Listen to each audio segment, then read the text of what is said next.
안녕하세요 여러분, 세상돌아보기입니다. 예, 오늘은 25년 6월 4일입니다. 선거 다음 날이죠. 오늘 뭐 이게 취임식, 예, 취임식까지도 오늘 다 같이 했죠. 그래서 뭐 여러 가지 내용들을 오랜만에 여러 뉴스들을 많이 봤습니다. 그래서 여태까지 이제 채널에서 이야기하던 내용들 를 한번 더 확인하고 방향을 새로 잡는 이런 부분들이 좀 있었습니다. 그래서 그런 부분도 말씀 좀 드려보려고 그러고요. 이게 이제 오늘 대문 사진으로 사용한 건데, 이제 저 여러 가지 보도를 보면서 뭐 전반적으로 괜찮은데 맥락을 이야기해 주지 않는다. 큰 그림을 이야기해 주지 않는다.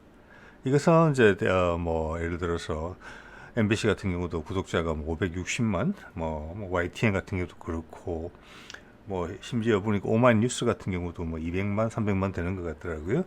이렇게 일반화시켜서 할 수밖에 없는 그런 좀 구조가 있다. 규모의 경제라는 면에서.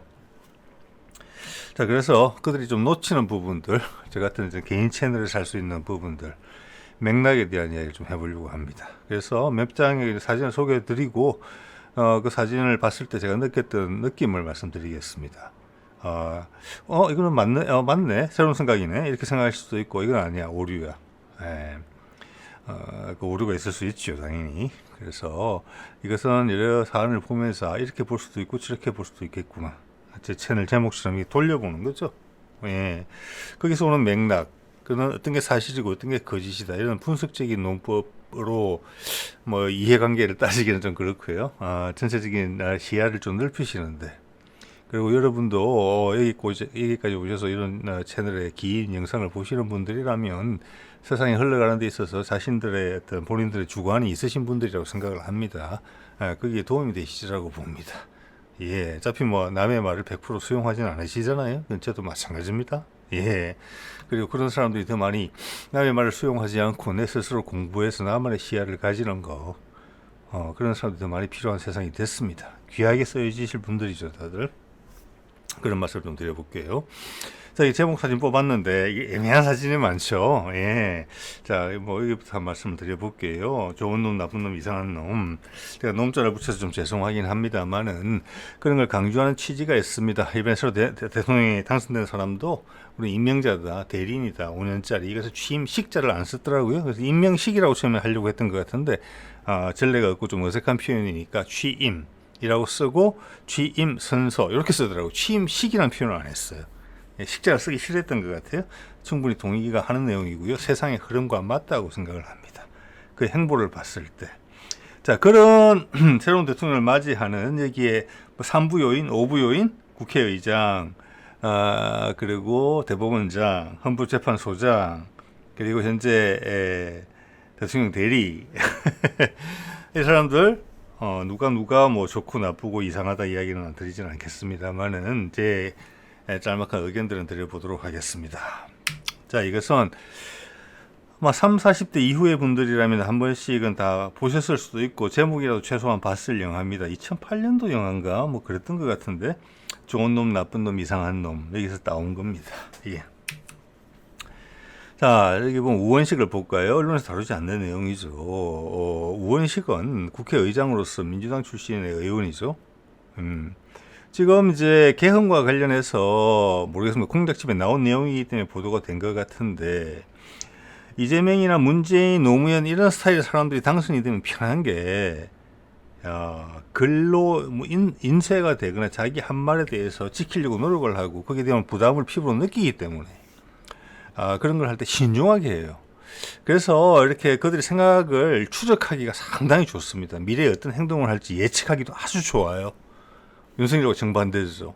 윤석열도 그런 반대되는 성향을 가졌고, 또 동시에 그게 대통령 이상으로 영향을 미치는 자기 배우자인 김건희가 있었기 때문에 정말 추적이 어려운 상황이 되는 거죠.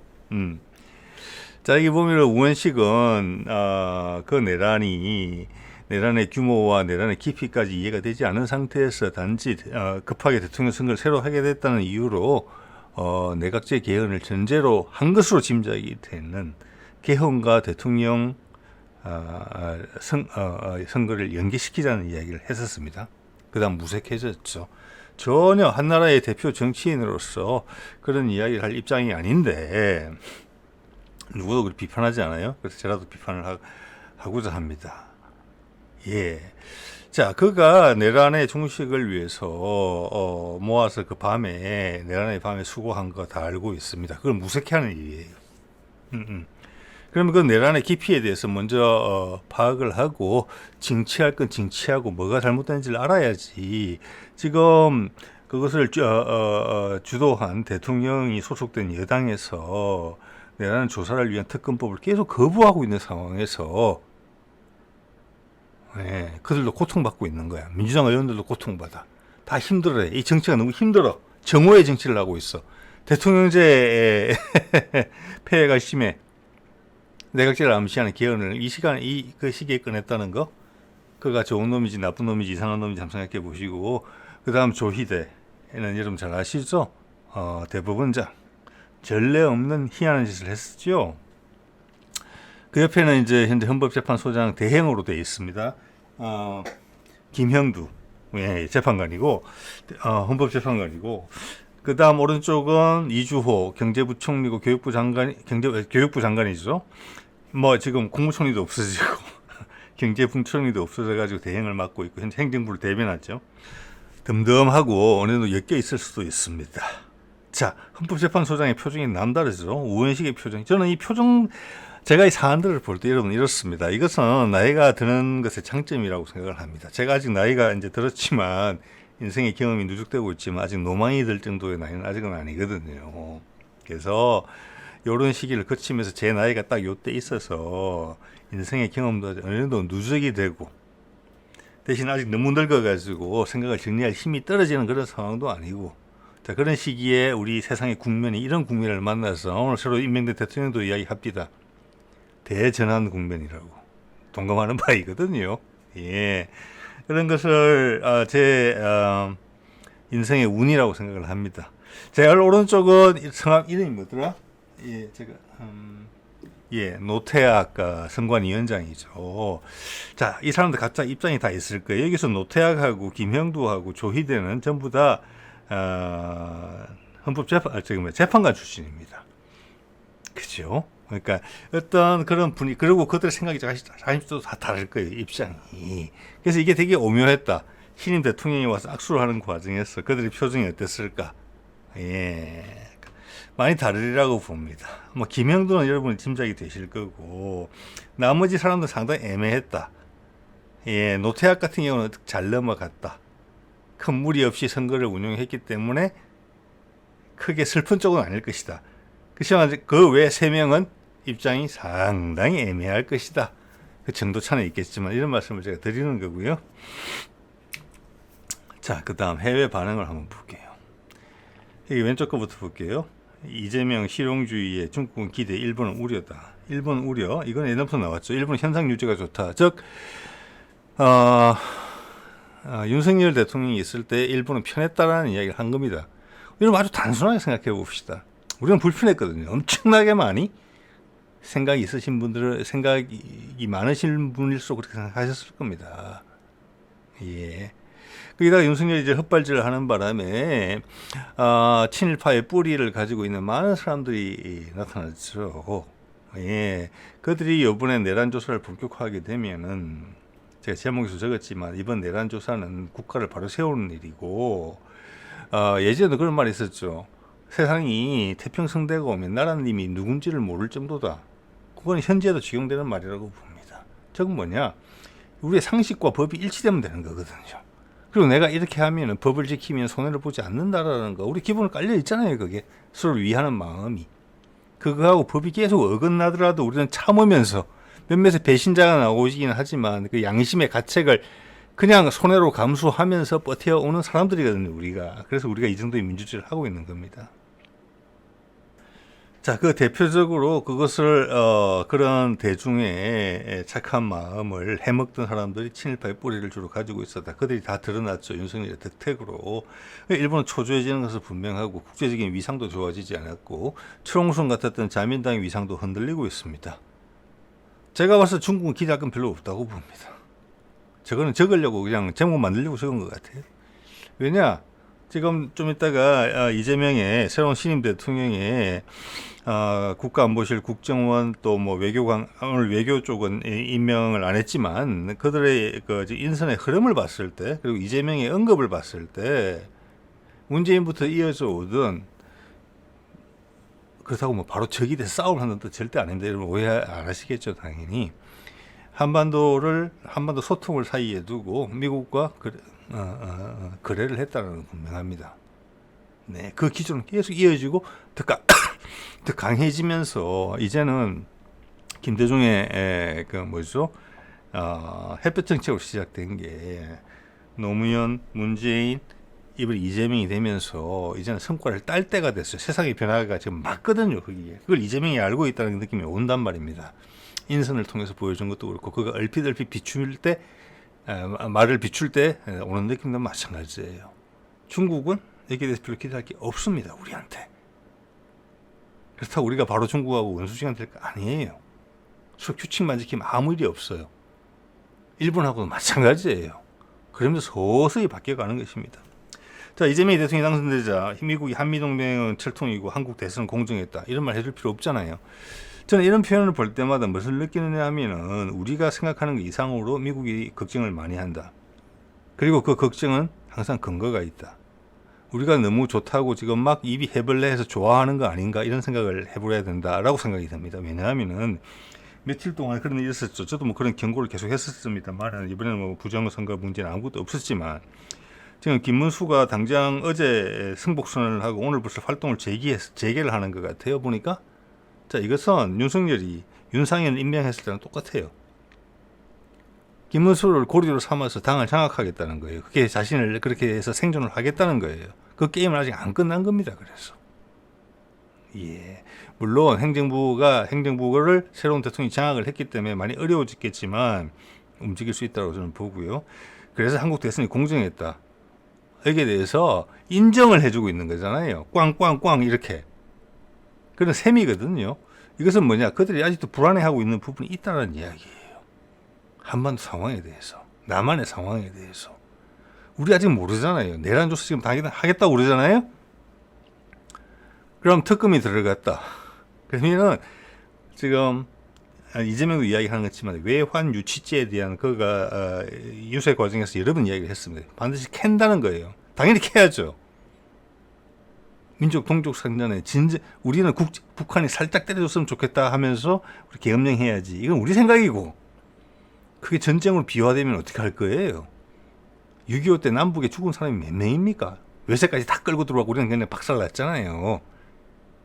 그런 거 다시 다칠 수도 있는 그런 여건을 윤석열과 그 일당이 조성하려고 했잖아요. 근데 그 뿌리가 어디까지 뻗어져 있는지 모르잖아요. 아직. 우리가 생각한 것보다 훨씬 방대할 수 있어요. 지금 언론에 보도되고 있는 것보다 훨씬 방대. 지금 보도조차 제대로 안 하고 있잖아. 다른 뉴스에 밀려가지고. 그래서 그런 실체적인 위험에 대해서는 미국의 인지도가 더 높다. 저는 그렇게 본다는 겁니다. 이재명을 지지한다는 겁니다. 이재명이 되기를 간절히 바라고 내정 간섭이 아닌 차원에서 계속 지원했을 거라고 봅니다. 저는. 네. 자, 그래서 지난 며칠간에도 해군에 초계기가 떨어졌죠. 그것도 오래된 비행기도 아닌데 그 초계기는 기본적으로 되게 P-3CK인가 그렇죠? 2008년에 들어왔나 16년에 들어온 걸로 기억이 납니다만은 저는 그에 또 의아해하고 있어요. 그리고 그 조종사들을 뭐 민가에 부딪히려는 것을 회피했다, 숭고한 희생이다라고 수사 결과가 나오기 전에 그렇게 평가하는 것 자체를 저는 되게 의혹을 가지고 생각을 합니다, 여러분. 그분들의 희생을 제가 낮게 평가하는 건 절대 아니에요. 그렇지만 순서가 안 맞아요. 수사 결과가 나와야 돼요. 예를 들어서 지난번에 F-16이 오폭을 했을 때 저 포천에서 그 다음 한 며칠 지나서 공군에서 정확하게 사건을 규명했어요. 어떻게 떨어졌는지 구체적으로. 지금 그거 아니잖아요. 조사 진행 중이잖아요. 조종사가 실수를 했는지 바깥에서 뭐 제명이 들어와서 떨어졌는지 모르잖아요.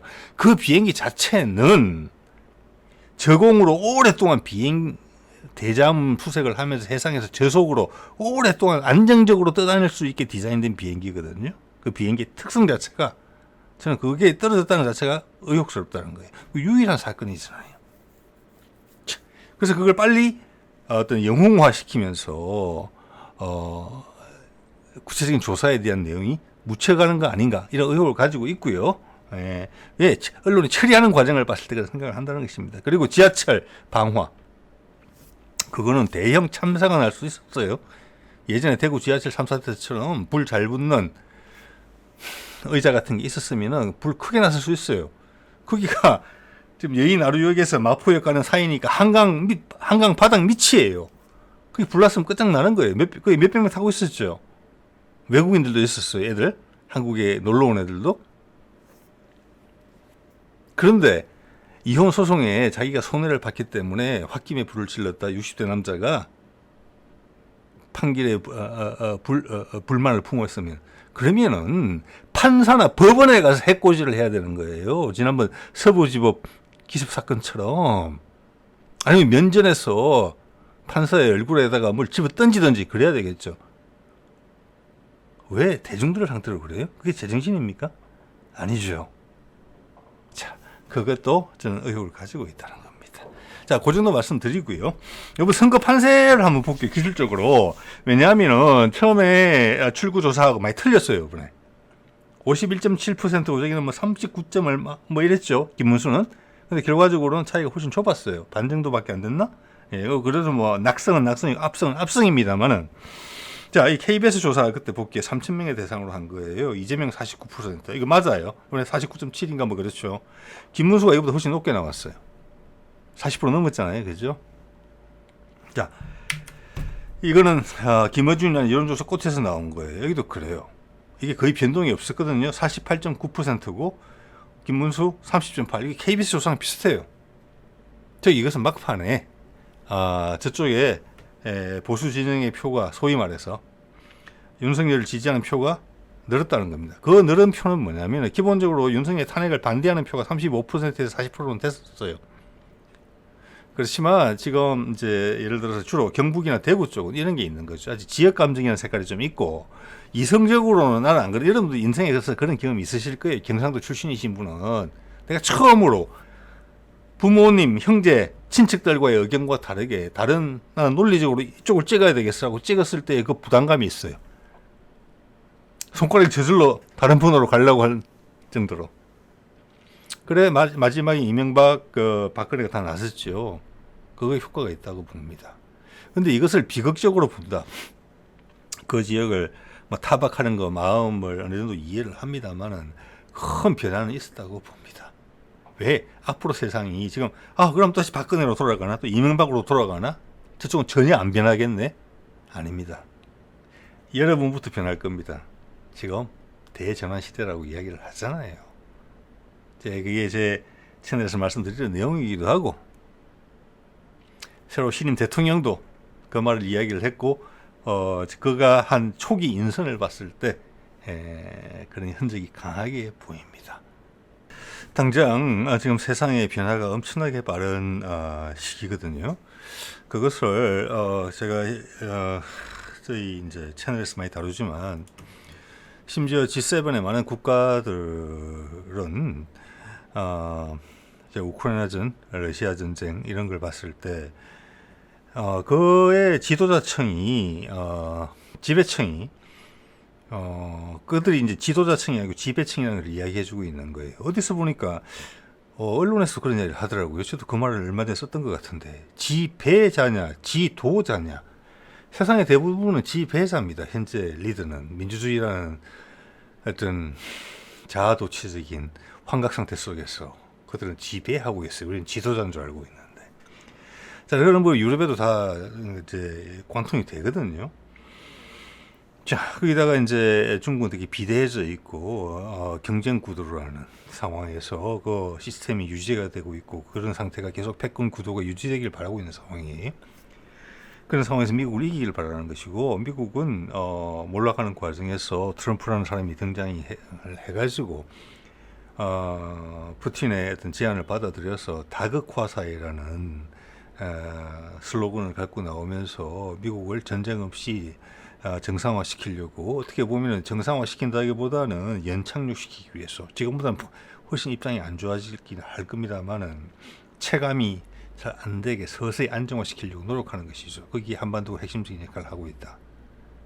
이런 말씀을 이제 계속 드리고 있는 것인데, 우리나라는 여러분들은 많이 답답하게 생각하실지 모르겠지만 좀 전에 말씀드린 그런 어떤 표결 구도 때문에 그거는 우리는 퍼센티지가 상당히 낮은 거예요. 우리는 거기에 대해서 불만을 느끼고 안타깝다고 생각하는 사람들이 이만큼 많은 게 세상 유례가 없다니까요. 그런 현실 감각을 좀 말씀드리고 싶어요. 항상. 예. 그리고 현재는 새로운 오히려 희한한 지도자가, 양아치 같은 지도자가 등장했을 때 그것을 갈아치우면서, 여러분 활 시위를 당길 때 멀리 보내려면, 저도 우리나라 영화 활, 최종병기 활 재밌게 봤습니다. 강한 활을 멀리 쏘기 위해서는 활대가 부르르 떨리고 대나무가 쩍쩍 갈라지는 소리가 나올 때까지 뒤로 당겨야 되잖아요.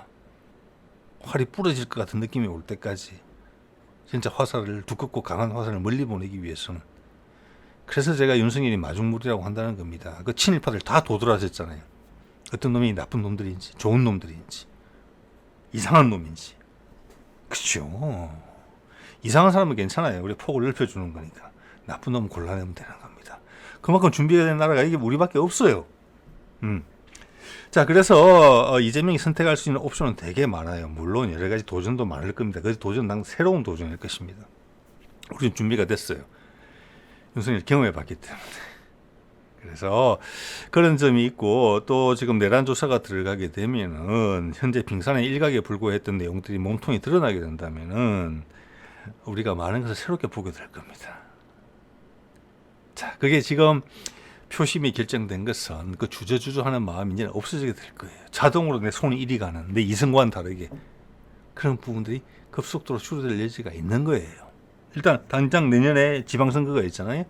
거기부터 영향을 아마 주게 될 겁니다. 윤석열의 행보를 보세요. 아까 말씀드렸죠. 김문수 다시 컴백한다. 윤석열 친윤파가 장악한다는 거예요. 자, 그러면 홍준표는 하와이에서 놀다 와가지고 거기서 튕겨나온 한동훈이나 이준석을 거느리고 대구나 경북에서 또아리를 틀려고 할 거지 않습니까? 그럼 결국 그 얘기를 갖고 싸울 거예요, 자기들끼리. 정치적 기반은 거기밖에 없으니까. 친윤 그룹도 그런 이제 상황으로 간다는 것이고, 그 과정까지도 세상이 좋은 방향으로 가기를 원하는 세력은 여러 가지 옵션이 많다. 그 신호는, 강력한 신호는 여기서도 왔죠. 저는 이제 오늘 아침에 알았습니다. 어제까지 제가 잠자리에 들기 전까지 봤을 때는 30%대에 있었는데 부산에서 40%를 넘게 득표를 했더라고요. 그리고 경남에서, 그리고 울산에서도 상당히 약진하는 모습을 보였어요. 문재인과 노무현도 획득하지 못한 40%라고 합니다. 40%라고 합니다. 이 정도 많이 변한 거예요, 여러분. 이건 희망이라고 봐야죠. 자, 이것을 부산에 약속했던 걸 실행해 주면서, 울산에 약속했던 걸 실행해 주면서, 좀 전에 말씀드렸던 여러 가지 다양한 방법으로 변화가 일어나면은, 그게 홍준표가 됐든, 그게 윤석열과 그의 수하노릇을 하게 되는 김문수가 그랬든, 그들은 TK의 자민련으로 찌그러들 수밖에 없을 거예요. 그 다음은 모르죠, 어떻게 될지. 네, 그렇게 장밋빛은 절대 아닐 것입니다. 변화가 일어나고 있어요. 이 정도 변화를 대단하다고 저는 생각을 합니다. 여러분도 그렇게 생각해 주시는 게 타당하다고 봐요, 저는. 이번에 막불 또 돌았었다. 저 사람들은 안 변해. 괜찮습니다. 세상이 바뀌고 이만큼 변한 것은 크게 바뀌는 거예요. 우리도 실마리를 준 게. 지난번에도 대선에서 이재명이 모르겠습니다. 한 48%인가 받았던가 47%인가 그래요. 지금 뭐 몇 퍼센트 차이 안 나요. 맞습니까, 여러분? 근데 상대방이 분열됐기 때문에 이긴 겁니까? 그것도 아니에요. 분위기는 완전히 달라요. 거기서 몇 퍼센트 더 했을 따름인데 분위기는 많이 다르죠? 구성원도 완전히 다 달라지죠? 지금이 그래서 대전환의 시대라는 겁니다. 이것이 이번 선거로 끝났느냐? 아니에요. 내년 또 다르고, 이번 대통령은 통일의 대통령이 될 수 있어요. 그 말을 애써 회피하는 그런 모습이 보일 정도거든요. 대북관에 대해서 긁어부스를 만들지 않기 위해서 꽁꽁 숨겨놓고 있는 듯한 느낌이 들고, 거기에 대해서는 강력한 계획이 있다. 그건 좀 이따가 우리 국정원장하고 국가안보실장 인선을 보면서 말씀을 드리겠습니다. 자, 그래서 유시민이 이런 이야기를 했다고 해요. 압승에도 벽을 본 유시민, 이 정부 쉽지 않겠다. 전쟁이 동의하지 않습니다.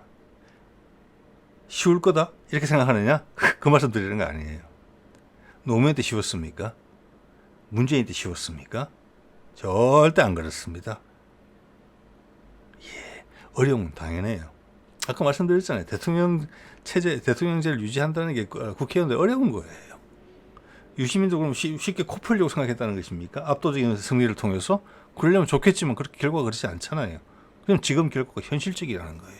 세상을 바꾸는 게 쉽지 않구나. 오랫동안 익숙해졌던 거. 그렇다고 세상에 아무 균열이 안 갔느냐? 아니에요. 마지막 한 방에 폭삭 주저앉을지언정 그들은 현재 형태를 유지하고 있어요. 내부적으로는 금이 가고 야단이 났지요. 예. 노무현이 대통령이 됐을 때 노무현은 당내 기반이 전혀 없었습니다. 그래서 탄핵도 당했잖아요. 내부에서 많은 동참이 있었어요. 자, 추미애가 탄핵에 찬성했다가 돌이키기 위해서 오체 투지를 하면서 한참 하고 다녔었죠. 당시 문재인은 당내 기반이 있었습니까? 아니었습니다. 김대중 계열의 친호남 세력이 항상 문재인을 불편해하고 견제했죠. 자기는 주류고 문재인은 비주류인데. 그래서 이낙연 사태까지 생긴 거잖아요. 이낙연 똑똑했어요? 국무총리 잘했어요? 근데 당에 와보니까 기세가 그런 거예요. 친문은 자리를 못 잡고 있는 거예요. 그래서 지나친 욕심이 생긴 거죠. 그 수박 노릇이 그거 아니겠습니까? 그런데 노무현도 날라온 돌이고 문재인도 날라온 돌이고 이재명도 날라온 돌이에요. 이게 민주당의 저는 뛰어남이라고 생각을 합니다. 자, 노무현도 하지 못했고 문재인도 하지 못한 당의 장악력을 이재명은 해냈어요. 물론 문재인의 강력한 지원이 있었겠지만 이거는 흐름하고도 상관이 있어요. 왜냐 지금 가신 그룹들 김대중의 가신 그룹들이 노세에서 다 은퇴했단 말이에요. 박지원 눈치 있게 움직여서 살아남았죠. 아마 김대중의 적자 그룹에서 봤을 때는 배신자로 이야기할 거예요. 지혜롭게 살아남은 거죠. 그래서 대리인으로 내세운 게 김대중하고 직접적인 연관은 없지만 이낙연을 내세운 겁니다. 마지막 불꽃을 불태웠잖아요. 근데 지난번 국회의원 선거에서 싹 정리했죠. 그리고 당권을 확실하게 안정적으로 잡았습니다. 그러면서 그때 새롭게 들어온 인재들이 지금 요번 내란 국면에서 뛰어난 활약들을 해주고 있어요. 노무현보다 문재인보다 더 강한 당 장악력을 갖고 있어요. 물론 그들의 뒷받침이 있었기 때문입니다. 김대중부터 시작을 해가지고 민주당이라는 색깔을 유지해 온 게 김대중도 그의 가신을 선택하지 않고 아무 인연이 없는 노무현을 선택해 줬어요. 문재인도 아무 인연이 없는 아웃사이드였던 유시민을 죄송합니다. 이재명을 선택해 준 거예요. 그게 민주당의 전통이에요. 국민의힘은 그걸 못하잖아요. 그냥 이해 타산 집단이에요. 조합처럼. 네. 그래서 실패하는 겁니다. 자, 그리고 세상은 이렇게 맞물렸어요. 그 큰일을 맡게 될 타이밍에 민주당은 준비를 해서 이재명이라는 인재를 키웠어요. 강한 지배력과. 근데 행정부까지 같이 장악했죠. 이건 강력한 힘입니다. 그리고 세상은 대전환 국면에 남북 통일 국면으로 가고 있어요. 대전환의 핵심이 남북 통일이니까 그 준비는 됐다고 봐야 돼요. 그렇지만 계속 경호원들이 눈에 불을 켜고 주기를 지켜보듯이 내란 세력의 끝을 볼 때까지는 조심해야 된다고 생각을 합니다. 예. 자, 이거를 저는 상당히 눈여겨봤거든요. 국회에서 취임 선서를 하고 나와서 처음 만난 사람들이 국회 청소 노동자, 예전에 뭐 단식할 때 인연이 있었다고 합니다. 자, 국회를 유지하는데 가장 바닥에서 국회를 유지해주는 분들이죠. 그거랑 방호 직원들, 국회를 지키는 인력들이다. 이 사람들이 지난번 내란의 밤에도 큰 기여를 했다. 그래서 그 사람들을 격려하고 감사해야 하고 사진을 찍었다. 이거는 그 어떤 말보다도 잘했다고 봅니다. 정치인이니까 당연히 가식으로 그럴 수는 있어요. 가식으로라도 그 바쁜 스케줄표에 이걸 넣는다는 것은 그 자체가 정성이고 배려입니다. 네. 자, 그리고 제가 또 이제 그 신임 대통령의 당내 기반을 확인하게 된 게, 어차피 사람은 인재를 등용해서 쓰게 돼 있는 거거든요. 기회를 주면서. 이번 연설을 하는 과정, 취임 선수를 하는 과정, 그리고 연단이 등장하고 나가는 과정에서 악수하고 이런 과정을 봤을 때 민주당의 의원들의 표정을 제가 쭉 봅니다. 화면을 보면서 진심으로 지지한다는 것을 느낄 수 있었어요. 요즘 우리 세상에서 잘 보기 힘든 그런 인간적인 어떤 결속감? 그런 것들이 보였기 때문에 지금 이 세력은 상당히 견고하다. 웬만하면 돌파하기 어려울 것이다. 그리고 얼마나 윤석열과 잔존 내려는 세력들이 여러 가지를 고려했겠습니까? 많은 것들이 제보가 돼서 이쪽으로 들어갔어요. 이것은 현장에 있는 사람들이 최선을 다해서 뛰어다니면서 정성으로서 호소하지 않았으면 아마 본인들한테 전달되지 않았을 제보도 많았을 거예요. 그게 동기 유발이 안 됐을 수도 있어요. 왜? 나가 제보를 한다는 것은 내 스스로가 위험한 일이잖아요. 그건 인간적인 설복이거든요. 예. 자, 아직 끝나지 않았다. 그 위험은 그래도. 자, 그래서 말씀을 드리겠고요. 자, 그래서 제가 이제 이 연설을 들으면서 연설 상당히 좋았습니다. 연설이 상당히 좋았고, 옛날에 약간 뭐라고 할까, 노무현 생각이 좀 났습니다. 어떤 면에서 그러냐면 쉬운 말로 했다는 거. 물론 뒤에 가서 조금 어려워지는 부분도 있고, 한글을 사랑하시는 분들이 봤을 때 어법이 조금 딱딱한 부분도 있는데, 그것은 이걸 누가 써주신 것 같은데, 거기에 대한 제 짐작도 좀 말씀드릴게요. 이건 재미로 들었어요. 자, 대전환 시대다. 이것은 제 채널에서 늘 드리는 말씀이기 때문에 더 이상 안 드릴게요.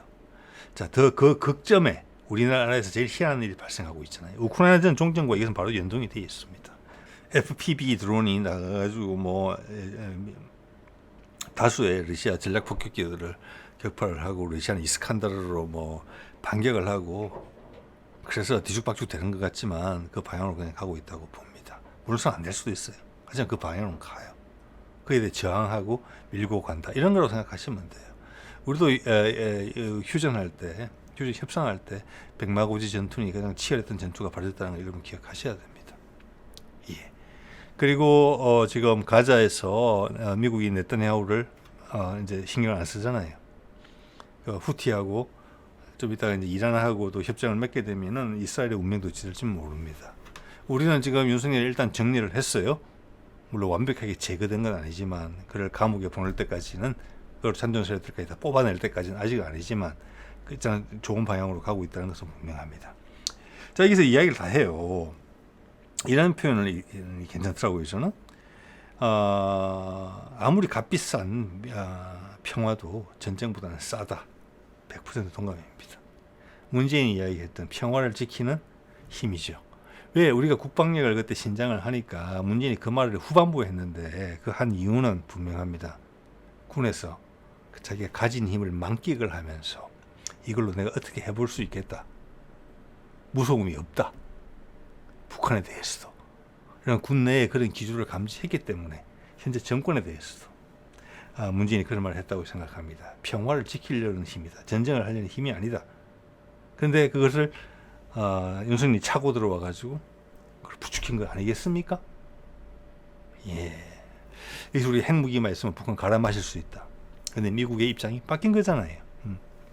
그러면 이야기를 했고, 북한에 대한 언급을 극도로 자제하려고 노력했지만 여러 가지 스토리를 봤을 때 다 나옵니다. 세계 10위권의 경제력, 5위권의 국방력, 강력한 한미 군사동맹 기반하에 한미일 협력 기반도 유지하면서 이렇게 이야기를 했지만 사실 내용은 이겁니다. 이게 미국에 진행된 내용을 다 알고 있고 이게 종전선 이야기가 없잖아요. 근데 트럼프는 북한하고 이야기하면서 종전선을 하려는 거잖아요. 자, 그렇게 되면은 이재명의 이야기는 뭐냐? 우리 경제 10위 된 게 순위가 훨씬 더 올라갈 수 있고 국방력도 5위인 게 훨씬 더 올라갈 수 있다. 미국이 이걸 지지하고 있다. 일본도 그것을 지지할 수밖에 없을 것이다. 그들은 싫지만 저는 이 말을 했다고 생각을 합니다. 사실은. 그래서 아까 청소노동자 경호 인력하고 인사를 한 것처럼 우리 국민의 기본권을 신장을 시키면서 왜 그래야 돼요? 그렇지 않으니까 지금 젊은 친구들이 특히 남자아이들이 20, 30대 젊은 남자아이들이 극우화되고 있잖아요. 그리고 여자아이들의 기세가 세지고 저는 그것을 양에서 음으로 넘어가는 세상이라고 본다지만은 남자친구들이 너무 여자애들 짝이 있어야 될 거잖아요. 남자애들이 너무 흔들린다. 그것을 기본을 하게 해줘야 되는 거예요. 그들이 좀 더 쉽게 안착하게 직장 마련해주고 결혼을 좀 쉽게 해줄 수 있고 경쟁을 좀 완화시켜서 여러 가지 직장을 만들어줘야 돼요. 그러려면 돈을 많이 벌어야 될 거잖아요. 우리가 그걸 해결할 수 있는 방안은 하나예요. 남북 통일되는 거, 교류 확대하는 거. 그게 얼마나 빨리 진행될지 모르지만 빨리 진행될 수도 있고 천천히 진행될 수도 있지만 그 방향은 맞다. 그게 아니면 세상은 전부 다 힘들어진다. 자, 그 내용은 재생에너지 이야기가 나왔죠. 그 다음 AI, 문화산업 이런 이야기가 나왔습니다. 자, 이것이 북한과의 비즈니스를 할 때 들어가는 핵심 내용이 된다는 것을 이야기를 해주고 있고 이런 것은 과거 문재인 정부 때부터 이야기가 되던 내용이다. 예. 자, AI 같은 게 강력히 생산이 되더라도 저렴한 곳에서 대량 생산할 수 있는 체제로 들어간다 그러면은 미국은 중국으로 이기기가 어려워요. 현 상태로는. 중국보다 더 뛰어난 생산력과 가격 경쟁력을 갖춘 생산 기지가 필요하거든요. 재생에너지를 준비가 많이 해온 거고 이것은 그 표준이 크게 바뀐다는 것을 의미합니다. 그리고 김구의 문화의 힘 이야기도 언급을 했어요. 그래서 그것을 현재는 단지 어떤 비즈니스적인 관점에서만 국한시켜서 이야기했는데 그가 뭐 그렇게밖에 생각 안 하는 건 아닐 겁니다. 우리가 짧은 기간에 대통령을 2명이나 무혈을 통해서 혁명을 통해서 바꾼 거 그런 말 했거든요. 당연하죠. 그게 우리 문화의 힘의 핵심입니다. 조선시대 때 기록에 아마 남겼다면은 우리의 6.29 선언하고 6월 항쟁하고 광주 항쟁하고 이번에 두 번의 탄핵건을 옛날식으로 조선왕조 실록에 사관이 정리를 했다면 밀란이라고 했을 겁니다. 밀란. 그렇죠? 국민들이 들고 일어나가지고 왕을 바꿔버린 거예요. 조정 대신들이 역적 행위를 한 게 아니고 밀란이 일어나가지고 조선시대 때 한 번도 성공하지 못했던 밀란이 우리는 연거푸 성공을 한 거예요. 광주 때는 실패했고 6월 항쟁 때는 절반의 성공을 했지만 그 결과물이 박근혜, 윤석열이 와서는 밀란에 성공을 했어요. 조선시로 따지자면 너 마음에 안 들어. 지방에 밀란이 일어나서 왕을 바꾼 겁니다. 두 번씩이나. 이 세상에 그런 나라가 어디 있습니까, 여러분? 그런 기질은 우리가 기본적으로 고조선이나 그 이전 세대부터 가져왔던, 제가 말씀드렸잖아요. 과거에 기억하시는 분도 있을지 모르겠습니다만 우리나라가 고인돌이 전 세계 고인돌의 뭐 절반 이상이 있어요. 근데 그게 막 다 규모가 큰 고인돌이 아니에요. 다른 지역에 있는 고인돌들은 신전 형태예요. 예, 그러니까 국가 지도자급만, 부족 지도자급만 가졌던 건데 우리는 되게 고인돌이 작아요. 가족 고인들도 있어요. 여러분도 가서 보십시오. 요만한 것도 있어요. 몇백 킬로밖에 안 되는 것도. 이것은 뭐냐? 우리나라는 사람들이 자존심이 세다는 겁니다. 그게 아주 오래된 전통이라는 거예요. 남들은 그냥 부족장만 하나 짓고 있고 신전 있고 나머지는 그냥 무덤도 없어요. 고인돌도. 근데 우리는 평민들까지 고인돌이 다 있어요. 그래서 전 세계 고인돌이 그만큼 많은, 전 세계 고인돌의 절반 이상이 우리나라에 있는 겁니다. 그만큼 자긍심이 셌어요. 평등의식도 세고 먹고 사는 것도 넉넉했어요. 그만큼. 우리는 지배자들한테 기생하면서 살던 사람들이 아니라는 거예요. 그래서 당군조선에서 나오는 홍익인간, 널리 인간을 편안하게 해주고 덕이 되게 하고 하늘의 뜻이 세상에서 이루어지게 해준다. 제세2화잖아요. 그대로 사는 거예요, 우리는. 그래서 우리나라의 과거의 전제정치 시대에도 우리 국민들은 상당히 어려운 사람들이었다. 그래서 민심이 천심이다라는 유교의 뿌리도 그런 데서 나왔다고 좀 보는 거예요.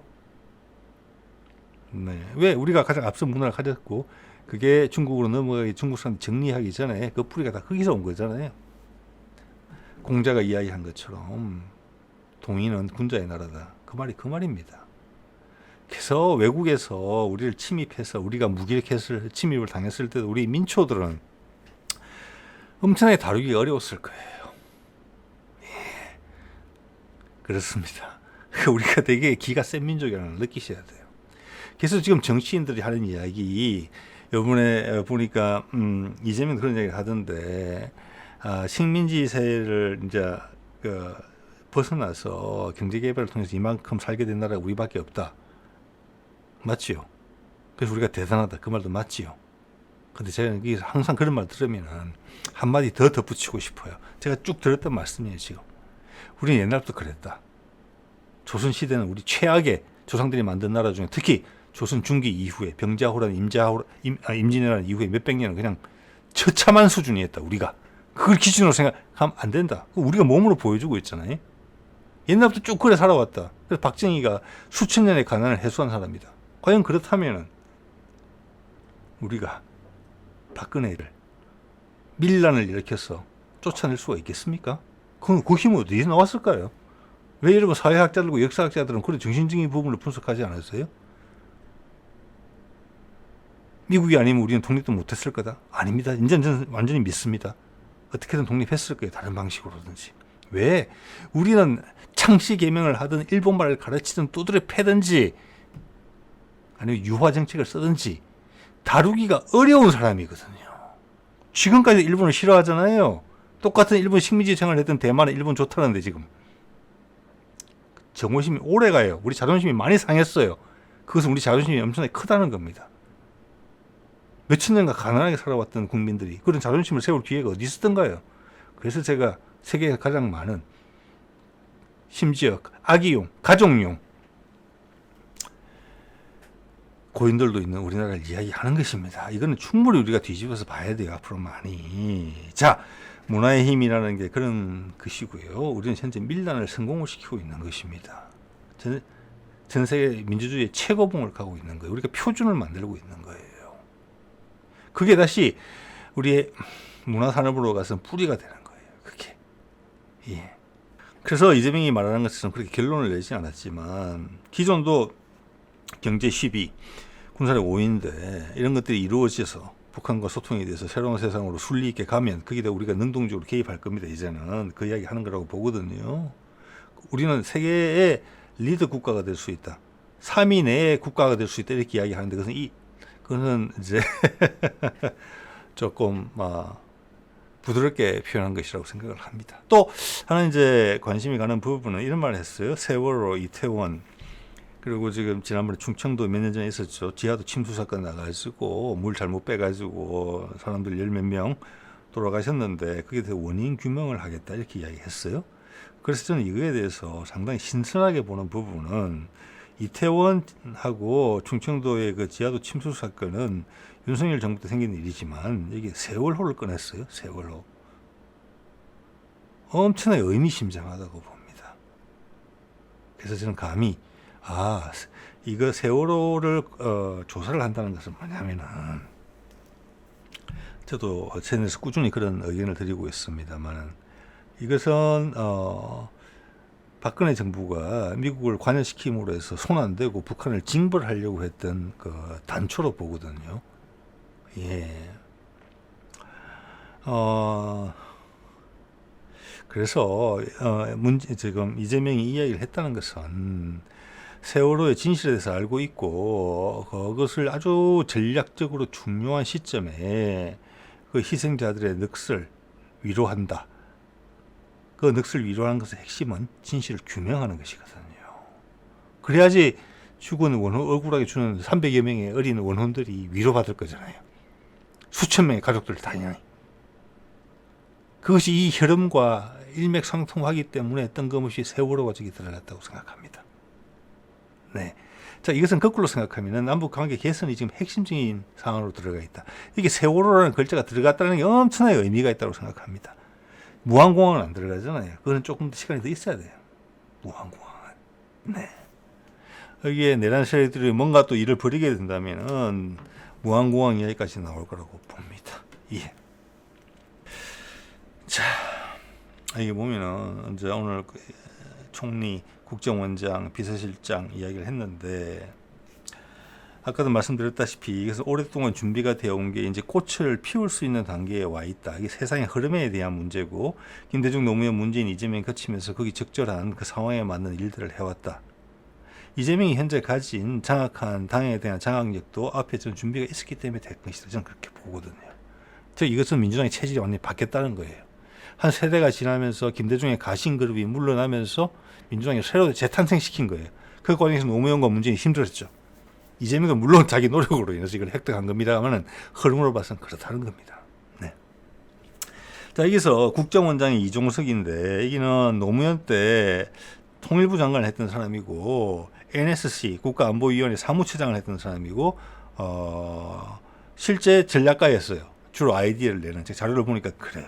네. 그래서 이 사람에 대한 걸 조금 알아볼게요. 그리고 국정원장 말고 안보실장 이야기도 좀 해볼게요. 그러면은 현재 세상이 바뀌고 있죠. 대전환 시대인데 우리만 바뀌는 게 아니잖아요. 세상이 다 바뀌는 거잖아요. 미국과 러시아의 관계가 엄청나게 중요하거든요. 우리가 어떤 포지션을 취할 것이냐. 제가 말씀드렸죠. 이재명이 되게 능동적으로 움직이려고 하는 것 같다고. 그래야 될 때입니다. 그래서 경제력 10위, 국방력 5위가 남북 소통이 되고 한 그래 업그레이드 되면 우리는 지도국가가 된다는 뜻입니다. 그걸로 여러분의 많은 고통을 해결해 주겠다는 것입니다. 우리를 행복과 번영으로 이끌겠다는 것입니다. 위성락. 자, 이번에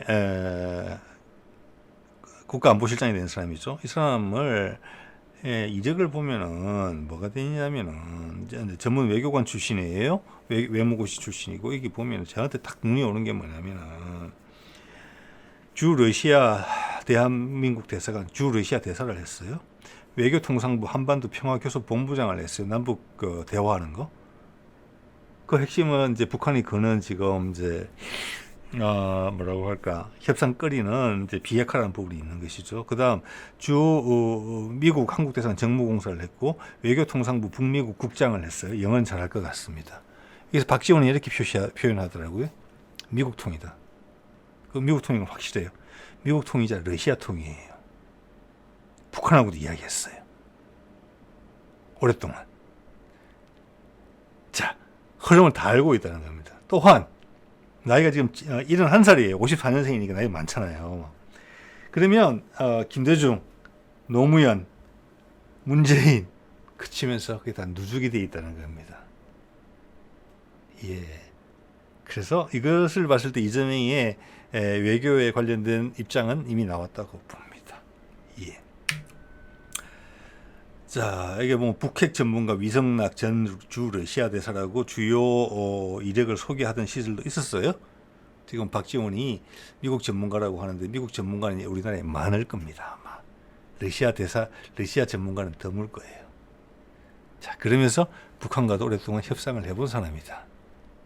자, 여기서 박지원의 의견과는 다르게 저는 미국이 약간 부러워서 빠진다고 봅니다. 미국의 협상은 누구를 아마 할 거냐. 제가 봤을 때는 김현종이 어떤 식으로 등판을 할 것이냐 이게 궁금한데 김현종이 외교부 장관이 될 가능성이 이제 있다고 봅니다. 외교부로. 이건 이제 추정인데. 그래 되면 우리의 협상 라인이 상당히 강력해지는 거예요. 북한이면 북한 한 사람이 그리고 한두 사람이 자, 김현종은 미국 통이고 냉철한 협상가예요. 반드시 우리의 이해관계로 이끌어내는 거예요. 그런데 그 어젠다를 만드는 힘은 오히려 이런 사람들에서 올 수 있다고 보거든요. 저는 그렇게 생각합니다. 김현종은 협상가예요. 네. 그래서 한 사람, 두 사람이 과거 여러 부처가 해야 될 일을 한꺼번에 해낼 수 있다. 이건 엄청나게 다른 점이라고 보셔야 됩니다. 예. 자, 그리고 이게 이제 한 사람 빼먹은 사람이 지금 이제 국정원장 이종석인데 이 사람은 지금 뭐냐면 민주당 출신 대통령들이 해왔던 외교 관계의 설정을 기본적으로 한 사람이에요. 자주적인 외교 역량을 확보한다는 거고 한반도 통일을 가지고 세계 강대국들과 딜을 한다는 개념이 들어있어요.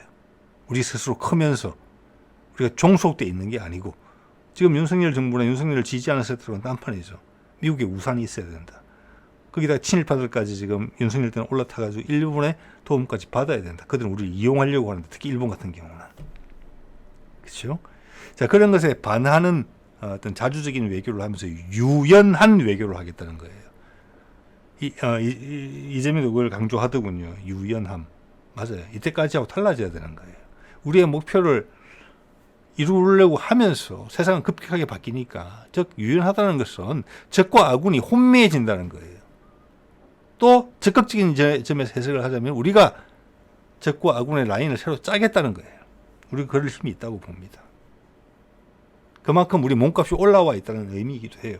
러시아한테도 그렇고 미국한테도 그렇고. 한미 1에서 1을 의미하는 것은 뭐냐? 1이 일본이 우리를 반대하지는 못할 거다, 이 이야기입니다. 굳이 우리를 해코지하지 않는다 하면 우리가 먼저 해코지할 일도 없다. 예. 그래서 이종석은 이 큰 틀을 짠 사람입니다. 그 사람이 국정원장이 된 것이고, 국가안보실장에는 그 다음 단계의 틀을 짜고 실무로 협상을 하는, 러시아까지 소통이 되는, 북한하고도 소통이 되는 사람을 짠 것이고, 미국이 가장 우리의 큰 파트너가 될 것이기 때문에 이때까지는 전혀 다른 종류의 파트너죠. 한미동맹이고, 문재인 정부 때 이야기 나왔던 동맹관계 재정립을 할 때 미국과의 협상 창구가 엄청나게 중요해집니다. 그렇지만 김현정이 러시아랑 협상을 하고 북한이랑 협상을 해본 건 아니잖아요. 그래서 제가 외교부 쪽에 생각을 하는 겁니다. 그래서 이것도 우리 한국형 미사일 방어 체계가 여러 단계가 있는 것처럼 여기도 여러 단계가 있고 위계 질서도 그렇게 준비가 돼 있다. 그렇게 봤기 때문에 이것은 엄청나게 강력한, 김현종이 들어온다면 지금 현재로도 그렇고 강력한 셋업이다. 앞으로 미래에 대응할, 이렇게 봐집니다.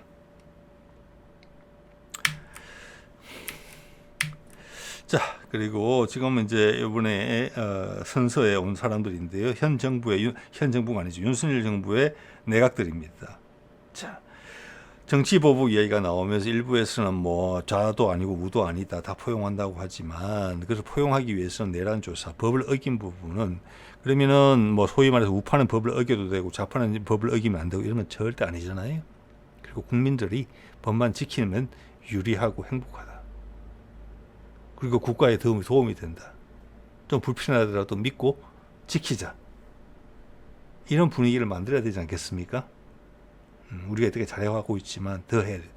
지배층은 거기서 열외다는 분위기가 있었거든요. 그게 아니다라는 걸 보여주는 거예요. 지배층을 지도자층으로 만들어야 되고, 그 말도 불편했는지 대리인이라고 썼죠. 국민한테 권력을 위임받은 계약직 대변인들이 대리인들이 될 수 있게 하려면 이번 내란 조사를 확실하게 해야 된다. 그 과정에서 반발이 있을 수 있다. 저는 그렇게 생각합니다. 그렇지만 그 과정에서 세상이 바뀌는 걸 봤을 때 지역주의가 자연스럽게 타파될 가능성이 높아요. 그리고 세상이 바뀌면서 우리가 뭐라고 할까, 포석을 잘 하게 되면은 기존의 틀이 반복된다는 것이 사람들의 관성적인 생각이거든요. 또 김대중 때처럼 하겠네. 또 이명박 때처럼 하겠네. 또 박근혜 때처럼 하겠네. 또 노무현 때처럼 하겠네. 지금 그때 아니라는 겁니다. 그게 대전환 시대의 의미입니다. 그걸 이재명이 좀 꿰뚫고 있다고 봐요. 자, 그 과정에서 바깥으로 다 마지막 한글을 위해서 불거져 나왔던 친일파들이 쫙 날아갈 겁니다. 저는 왜 언론에서 그런 이야기를 안 하는지 모르겠어요. 누구죠? 신세계의 그 회장이 있죠. 지난번 윤석열 당선될 때 뭐였습니까? 멸치 사고, 콩 사고 그랬나요? 꽁치 샀나요? 멸공을 하기 위해서? 그럼 이번엔 김문수를 지지할 텐데, 했을 텐데. 순댓국 먹는 사진이라도 하나 올렸어야 되는 거 아닙니까? 김문수인데. 아니, 순대를 떡볶이 찍어 먹더라도 떡볶이 빨간색이니까. 네, 그런 것을 가차없이 지적해야 된다고 봅니다. 그들의 경제의 기여가 얼마나 크든지 간에. 그거 없으면 다른 사람으로 바꿔쓰면 돼요. 그래서 제가 그런 날선 소리를 드리는 것은 세상이 바뀐다는 것이 지금은 정치인들만 윤석열 유해 인간이 있는 게 아니라 각 사회청에서 다 그렇습니다. 우리 역사학계는 역사학계대로 그렇고 시대의 흐름에 따라가지 못하는, 양의 세상에서 음의 세상으로 전환되지 못하는 그들이 있습니다. 자, 아까 신세계 말씀도 드렸지만 밑에 수많은 식솔들이 딸려 있고 그들 생계가 그 회장의 큰 결정들에 기대에 있는데 3년 앞을 내다보지 못하고 그렇게 방정맞게 자기 의사표현을 그렇게 하는 세력들, 그런 기업들이 오래 갈 수 있을까? 이런 생각 들지 않습니까? 자, 오늘 여기까지 하겠습니다. 네.